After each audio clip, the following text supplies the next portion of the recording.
Hey, up next on the Marmy Rock Show, I'm very excited to have Gus Scott, drummer of Trixter here, and solo artist as well. He's got a pop classical kind of album coming out very soon, just in time for the holidays, and he's got a very moving video out, so we got a lot to talk about tonight. Welcome to the show, man. Dude, I gotta tell you, when you say something like, just in time for the holidays, like the Kmart sales pitch just after Thanksgiving, you know, it's like, are you kidding me? You're wrapping me up and like, now I know there's going to be $7.95 tax on this thing. Oh my God, you're killing me. How are you? I'm doing great, man. I'm already liking the vibe of the interview with you, man, so that's going to be a lot of fun. So, you know what I'm talking about, man? Every time there's a commercial on right around Thanksgiving time, you know, just in time for the holidays. Oh my God, that's the product I don't want to buy. But it actually is in time for the holidays, so... I know! Well, heck, I've been planning this for a freaking year now, for crying out loud. You know, it's funny, a lot of people don't even think about it. If you're going to put out a Christmas record, you got to start planning for it like the summer prior to the prior Christmas. You know, wow. You got to make sure the timing's right, that you know, that the ball of everything that people don't see behind it is ready to go. But, you know, realistically, things go wrong. If you have a timetable in mind, what do you think? It goes perfectly? Absolutely not. Nothing goes perfectly. You have to, you know, worry about other people and their schedules, make sure things get coordinated right. Oh, we had a breakdown with the machine. Oh, the studio's booked that week. It's like, you know, there's a countless amount of things. So you gotta really prep in advance if you want to launch just in time for the holidays, you know. Just to make that happen is like, holy crap, what a pain in the ass. Yeah, that's got to be more pressure than, you know, if you're releasing a Trixter album, if it's a little late, oh, okay, it's late, but it's so specific. Right, you just send it out next quarter, but if you miss Christmas, that really sucks, you know? No doubt, man. So, hey, I want to ask you about the music video. Now, it seems kind of obvious what inspired it, but I'd like to hear a little more firsthand about what prompted you to do it. You know, I think the thing that really was I guess there was a number of factors, but the biggest thing, my son, Brandon, I guess I lived in New Jersey for a long time and then got a house in Orange County, New York. But one thing as a kid, he always wanted to go to New York City. He wanted to see the Trade Center. He wanted to see the Statue of Liberty, top of Rockefeller Plaza, the Empire State Building, all the iconic landmarks. And, man, I got to tell you, as a kid, I went once in a while. My parents would take me in or something, but I wasn't the hugest fan of New York. But my son got so juiced about it, I took him. Then I had to take my other two daughters, and they had to have a daddy day, so it was exclusive. So every time I went, I had to take one kid, then I had to take the other kid, then I had to take the other kid. It's like, oh my God. You know, let's talk about a financial burden. Holy cow, it's like a mortgage payment. I have to take out all the kids for crying out loud. But you know, that's not the bad thing. The great thing about it, he rekindled this new interest in me in New York. And, you know, I saw how excited he got. And I've been living there the whole time. I guess maybe I was kind of blasé about it, or like, you know, I took it for granted. So seeing the excitement with him, taking him at a young age, and he kept wanting to go back. He's been to the top of the Empire State Building, I don't know, 8 times, you know, and I took the other ones a couple of times. But something about Brandon, he just loved going.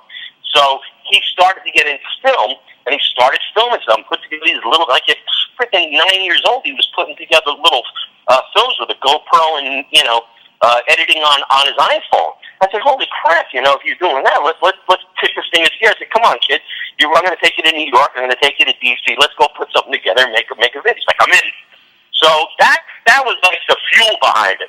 Not to mention that, you know, 9/11, I was always active in the, I guess, the civil service community, supports of cops. Trixter has always been on call when officers were in need. When in Paramus, we had a cop fall in the line of duty, and we, you know, answered the call to raise some money for his family. You know, we were there. We worked in with the Bergen County Prosecutor's Office, nationally with the DARE program. We've done a lot of stuff. And you know what? We dig it. And it's something cool to be involved with. And it's something I do now. You know, we have a long history of charity. And it's something we feel good about. And you know, it's freaking awesome to be involved with stuff like that. You know? It gives an opportunity to play for a real good reason. So talking about involved with charity, you are the international spokesperson for a charity, and when I understand, the proceeds from the Ave Maria are going to be donated, so tell us about that. That's correct. The name of the charity is Hope for Kids International. They've been doing this since 1973, and it's not just one of those charities that popped up and there's some guy in a big fat Cadillac and they, oh yeah, we send a little bit over. No, that's not it at all. 90% or more of the money goes directly to the cause and the kids. It's pretty amazing. That's, one thing's for sure. I didn't want to just be a poster child or something for, we're giving money to charity, and then you find out that the CEO is worth $10 billion, and, that kid's still starving. But these guys have been doing it a long time. They're doing it the right way. And I think that's so commendable. They build schools for kids in places like the Sudan, Uganda, Mexico, places where there's kids in need. And it's pretty amazing, man. I sponsor a child myself. Her name is Kathy. She's in Uganda. She's 9 years old, sings with the church choir. And you know what? Like, to just do that alone, I can't tell you how happy it makes me feel. It's like the coolest thing in the world. And, man, you're not talking about a major financial commitment. But to do that, and you know what you can get for $1 a day overseas? Dude, these guys make like $1 a week when they work. So, like, it's pretty amazing. It's pretty amazing. It's so fulfilling. And to have them as a partner in doing something great around the world, I can't tell you. My cup overrun it. It's really something amazing. It really is. Now, it's my understanding that you were a resident of New York at the time of 9/11, and you chose to use the song "Amazing Grace." So, tell us about the connection. Was there a hard thought into? Ave Maria. Was it hard to pick that tune, or was that one that had a special meaning? Ave Maria. It's kind of like a call out to God. I'm not Catholic, but it's my understanding as a Catholic religion, it's a major prayer that they utilize, and it's a calling to the Mother Mary. And when you see something like a 9/11 happen, you say, for crying out loud, you know what I mean? What can you do? So it's a call up above that one launches and say, help us, please send something good. We try to do the best we can on this earth, but sometimes we need a little help. And I think Ave Maria echoes that sentiment. And I guess when 9/11 happened, the big song was "Amazing Grace." Yes, I think it's why I misspoke originally and said it. Yeah, right. That was the song. And to be honest with you, my God, but how many people died? And "Amazing Grace," they got a lock on that. And I just wanted to at least put my 2 cents, and this is what I felt. It's kind of a funny thing. An artist or a musician, somebody, they do something because they feel it inside. This public acceptance is the secondary thing they worry. They don't really concern. I did it whether I released it or not. I did it for me, because that's the way I felt. Now, I hope other people feel the same way I do when they hear it. But first and foremost, and it may even sound selfish, that, I recorded this because, man, I wanted to do that song. I just wanted to do that song. And that came first to me, and I felt that strongly about it. And, by releasing it, then you certainly hope that people feel the same way, or that you can project what you're feeling inside to other people, and they do accept it. And, the fact that it has been so well received, I'm flattered. I think it's awesome. And the idea that the money goes to Hope for Kids International, that's outstanding. You know what I mean? That's what I'm talking about. That's like making a difference. That's doing something positive. Not just making a buck, you know what I mean? It's actually instituting change in the world for the better, and I think that's something we all should concentrate on just a little bit. Now, talking about music getting accepted, obviously your band Trixter has been accepted for many, many years and done some great things. So what's new in the Trixter camp? With all the cruises and festivals, can people still catch a Trixter show from time to time? Well, to tell you the truth, we were playing earlier this year, but everybody got involved with these side projects. Steve and PJ were out with Eric Martin, touring all over the place. Pete's with a couple of bands out of the Phoenix area, and he's keeping busy. So I was like, well, what the heck am I going to do? So that's when I came up with the idea to try. I'll be honest with you, I was like the last guy to get off his butt and say, well, shoot, I'm going to do something, And then I came up with the Ave Maria thing. Actually, it started with something else, and then I came on Ave Maria. I said, I want to do that song. And that's what kindled the whole idea. I didn't even think about doing a Christmas album at that time. Ave Maria kicked it off. Funny thing, I was watching one of my favorite TV shows was West Wing, and there was an episode where Ave Maria was used in the show, and it was a very touching thing. And I was familiar with the song, of course, but after watching that episode, I said, you know what, I want to do that damn song. So I did. And the singer Pete Lauren, singer of Trixter, he has a studio at his house, and he's near Phoenix, so I just cruised over there. I'm like, come on, dude, get the mic out. Let's try to work on this thing. So we spent one afternoon. I got a rough track, and he was like, that sounds pretty good. So we just worked on it a little more, and it didn't take too much work to really get the final product down. We were like, oh, my God. So then I started adding some strings, and I put a cymbal roll on, and then I did some timpani, So we slowly built it. At the end of the day, we listened, like, holy crap, this thing sounds pretty good.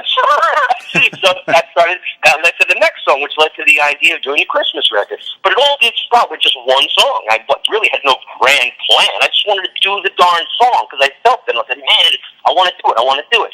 And I haven't heard someone do it on trumpet, at least the way I did. And again, I'm being selfish. I liked the way I did it. I was, that's where I heard it inside, and I wanted to get that on tape. Well, even though you don't record on tape these days, that's what I still say. I still use the term. Yeah, I use the term still myself. And again, the idea wasn't to make a buck. The idea was to get the feeling out and to get it down, and then to get it out there and to forge the alliance with Hope for Kids International. I mean, holy cow! So I'm like, how far can I kick this ball down the mountain? You know what I mean? It's like, I want to gain more members just to do stuff. Give me something to do, And I think that's like the coolest thing in the world, and this has really turned into some weird stuff, man. It's pretty cool. It's amazing what you're doing.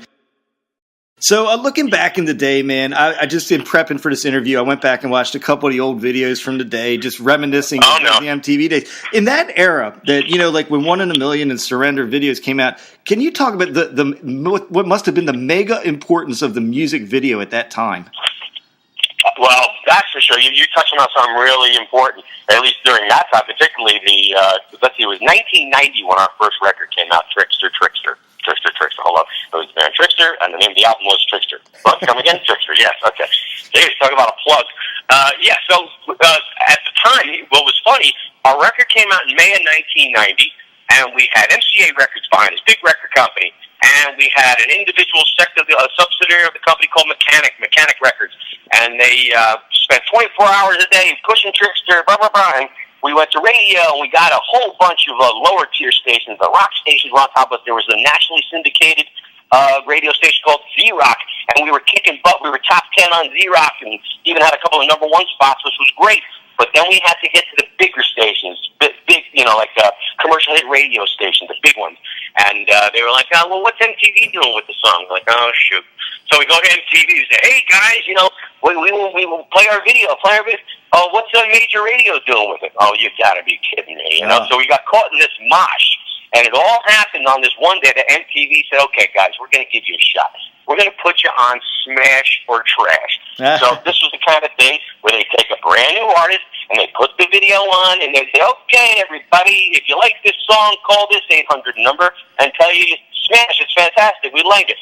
If you don't like it, call the trash line at this 800 number and say it sucks. We don't want it, blah, blah, blah. So to be honest with you, it was an opportunity. But by the same token, it was also an opportunity for us to lose our careers overnight. So it really was a game. We're like, oh my God, this could be the greatest thing in the world, the worst thing in the world. So when it launched, it smashed around 84, 87% or something like that. So it was very, very favorable. It was pretty amazing.